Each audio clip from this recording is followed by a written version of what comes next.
Assalamualaikum warahmatullahi wabarakatuh. Ketemu lagi dengan saya, Pak Maul. Pada kesempatan kali ini saya akan membacakan di bab keempat part kedua tentang peralatan-peralatan untuk memberi pujian dan penghargaan.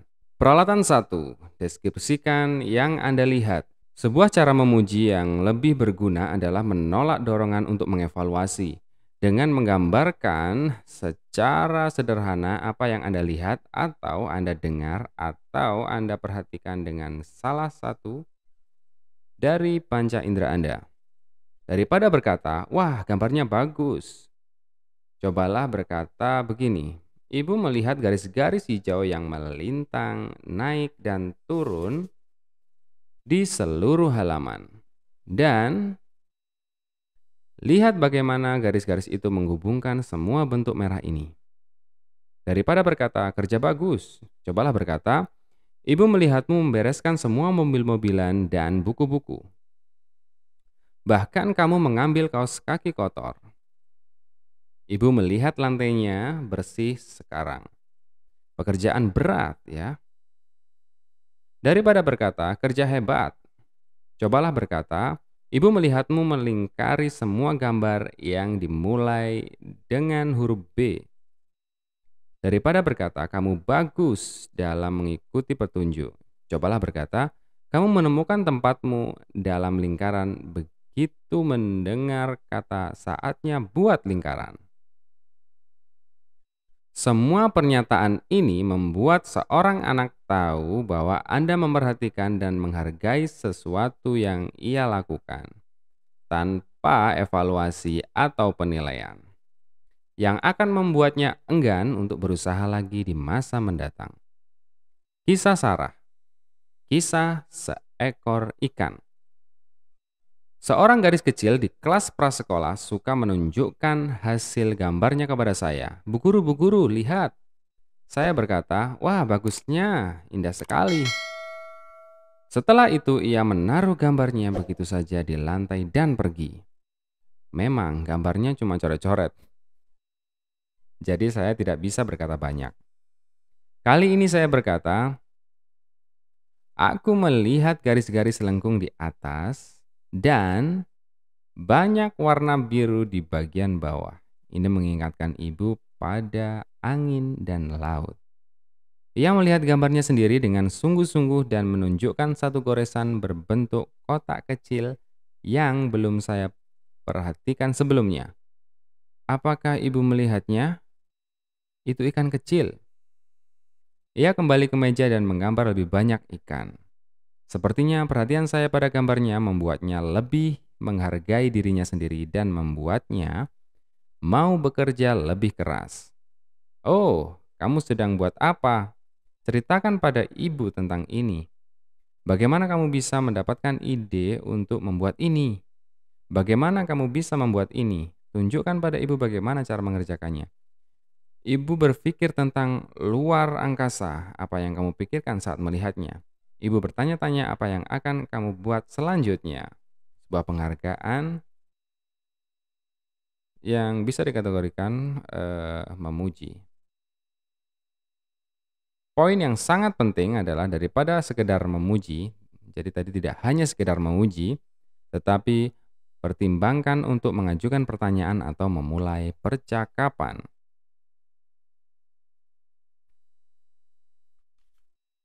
Peralatan yang kedua, deskripsikan dampak perbuatannya. Kita semua ingin anak-anak menjadi warga negara yang baik. Kita mau mendorong mereka untuk menolong orang lain. Namun kita harus waspada pada godaan untuk menilai karakter mereka. Tetaplah berusaha mendeskripsikan. Daripada berkata, "Kamu gadis yang baik." Anda bisa berkata, "Kamu membawa kantong-kantong belanjaan itu ke dapur. Kamu sangat membantu ibu." Daripada berkata, "Kamu adalah kakak terbaik."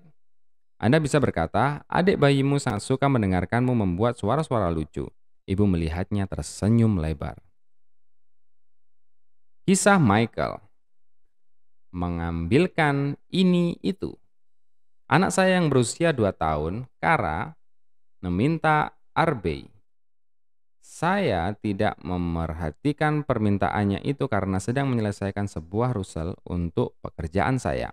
Akhirnya, anak saya yang berusia 4 tahun, Jamie, menarik bangku kecil dan membuka lemari es untuk mengambilkan RB untuk Kara.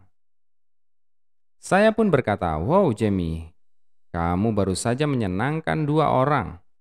Kamu membuat Kara senang karena bisa mendapat RB, dan kamu membuat ibu senang karena ibu harus menyelesaikan pekerjaan." Sepanjang minggu itu, Jimmy selalu berusaha mengambilkan ini dan itu untuk saya dan adiknya. Padahal biasanya dialah yang suka meminta tolong ini itu. Ambilkan ini, ambilkan itu, dan saya harus selalu mengingatkannya untuk meminta dengan sopan. Sekarang dia malah jadi orang yang suka mengambilkan. Peralatan yang ketiga, deskripsikan usahanya. Seorang peneliti di Universitas Stanford, Carol Dweck, belajar tentang efek pujian evaluatif terhadap anak. Ia tertarik mendalami fenomena anak cerdas yang berprestasi baik di sekolah dasar. Kemudian, kehilangan kepercayaan diri dan berhenti mencoba setelah mereka di SMP. Meski berulang kali telah diyakinkan bahwa mereka cerdas, berbakat, bertalenta luar biasa, ia merancang sebuah studi dengan 2 kelompok siswa yang diberi selembar kertas berisi soal-soal matematika yang harus diselesaikan. Pada kelompok pertama, saat ada satu anak yang menyelesaikan atau selesai mengerjakan, si peneliti akan memberi pujian evaluatif dengan berkata, "Wow, kamu menyelesaikannya dengan baik. Kamu pasti cerdas dalam hal ini. Pesannya jelas, kamu anak pintar berbakat di matematika." Pada kelompok yang kedua, anak juga diberitahu bahwa mereka telah bekerja dengan baik tanpa memberikan label atau penilaian. Si peneliti akan menggambarkan proses yang dilalui dan menunjukkan penghargaan. "Wow, nilaimu bagus. Kamu pasti telah bekerja keras." Pesan yang disampaikan jadi berbeda. Kamu mungkin mengalami kesulitan, namun kamu terus mencoba hingga akhirnya bisa menyelesaikan semuanya. Kini kedua kelompok itu ditanyai apakah mereka mau mencoba mengerjakan soal-soal matematika yang lebih menantang. Tebak siapa yang berkata ya dan siapa yang berkata tidak. Jika Anda menebak bahwa kelompok pertama berkata tidak, pujilah diri Anda sedikit. Saat seorang anak telah bekerja dengan baik dan memberitahu bahwa ia berbakat dan bertalenta, mengapa ia mengambil resiko statusnya akan turun dengan mencoba mengerjakan soal yang lebih sulit? Ia bisa saja gagal. Bisa-bisa ia malah dianggap tidak berbakat sama sekali, atau anak yang biasa saja. Anak-anak di kelompok kedua yang usahanya telah dideskripsikan bersemangat untuk mengerjakan satu tugas lagi yang lebih menantang. Kemudian, kedua kelompok itu diberi lagi satu lembar soal matematika. Namun kali ini, anak-anak di kelompok pertama yang telah mendapat pujian evaluatif mendapat hasil yang lebih buruk. Kepercayaan dirinya terancam. Sebaliknya, anak-anak yang usahanya dideskripsikan dengan apresiasi mendapat hasil yang lebih baik. Memang tidak mengejutkan bila anak-anak diberitahu bahwa mereka cerdas dan berbakat, malah terhambat saat mereka menghadapi tantangan yang sebenarnya. Saat tantangan masih mudah, label mereka aman. Mereka masih yang terbaik dan paling gemilang. Mereka masih terbaik dan paling gemilang. Saat mereka mendapati diri mereka mulai harus berjuang keras, karena akhirnya mereka harus begitu, keyakinan mereka pada diri sendiri goyah. Mungkin aku tidak cerdas sama sekali. Lebih baik tetap ada di zona aman dan tidak memperhatikan kelemahan sama sekali. Seperti yang Anda lihat, pujian ini bisa sangat berguna, namun jika digunakan secara keliru, ia justru menghalangi anak-anak untuk bisa melakukan hal-hal atau perilaku yang kita ingin mereka miliki. Nyatanya, semua pujian berlebihan pada anak-anak adalah jenis pujian yang salah. Beginilah kedengarannya saat Anda memuji usaha anak-anak, bukan sekedar mengevaluasi mereka. Daripada berkata, "Kamu anak cerdas," Anda bisa berkata, "Kamu sangat tekun mengerjakan puzzle itu," sehingga bisa menyelesaikannya.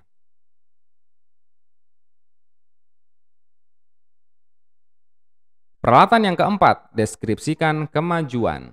Salah satu keuntungan dari pujian deskriptif adalah Anda bisa memakainya meski banyak hal tidak berjalan dengan baik dengan menunjukkan hal-hal yang sudah dicapai.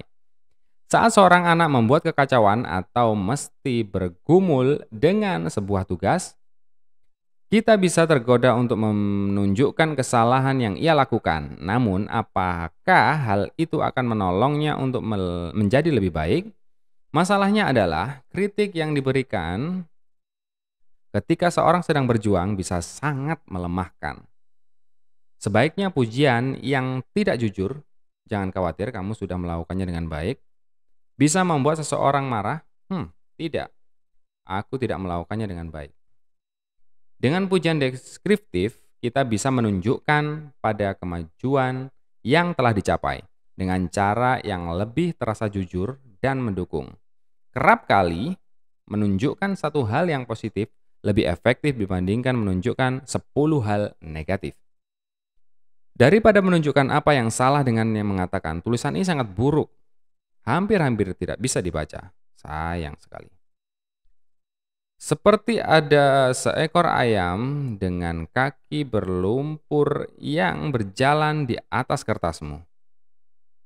Setidaknya kamu berusaha menulis huruf-huruf tepat pada garis. Anak akan lebih termotivasi bila Anda menunjukkan apa yang benar.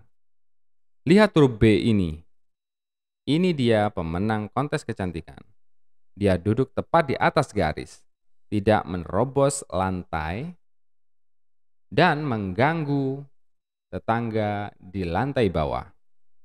Dia juga terbang ke udara dan menubruk langit-langit. Kadang-kadang kita perlu menunjukkan apa yang salah. Anak-anak tidak selalu bisa menyadarinya sendiri. Dalam kasus semacam ini, kita perlu mengapresiasi hal positifnya dulu. Jika mau kritik Anda diterima dengan baik, peraturan yang harus diikuti adalah memperhatikan 3 hal positif sebelum menyebutkan hal yang negatif. Dan yang penting, Anda mengkritik dengan cara positif. Bicarakan tentang apa yang perlu dilakukan daripada membahas apa yang masih salah. Daripada mengkritik sebuah tugas yang tidak terselesaikan dengan mengatakan, "Apa kamu bercanda? Kamu pikir ini sudah selesai? Ruangan ini saya belum bersih sama sekali. Ruangan saya ini belum bersih sama sekali. Mainan blok berceceran di lantai dan mejamu tertutup tumpukan sampah." Daripada berfokus pada kesalahan-kesalahan dengan mengatakan, "Ibu yakin kamu belum berlatih. Kamu bermain dengan not-not yang salah dan ritmemu pun salah. Not seperempat tidak sama dengan not setengah."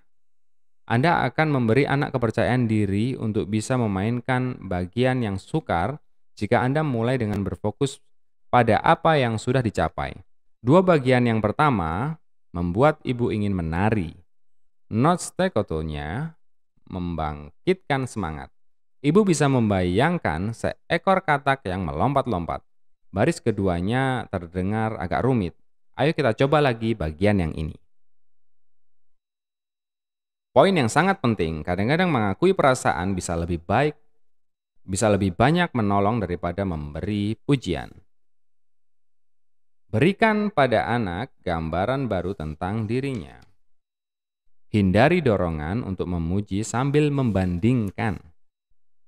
Baiklah, itu tadi yang sudah saya bacakan terkait dengan peralatan untuk memberikan pujian dan penghargaan. Sedikit saya ingatkan, yang pertama yaitu deskripsikan apa yang Anda lihat. Yang kedua, deskripsikan dampak perbuatannya pada orang lain. Yang ketiga, deskripsikan usahanya. Dan yang keempat, deskripsikan kemajuannya. Poin yang sangat penting adalah pertimbangkan untuk mengajukan pertanyaan atau memulai percakapan daripada sekedar memuji. Yang kedua, kadang-kadang mengakui perasaan bisa lebih banyak menolong daripada memberi pujian.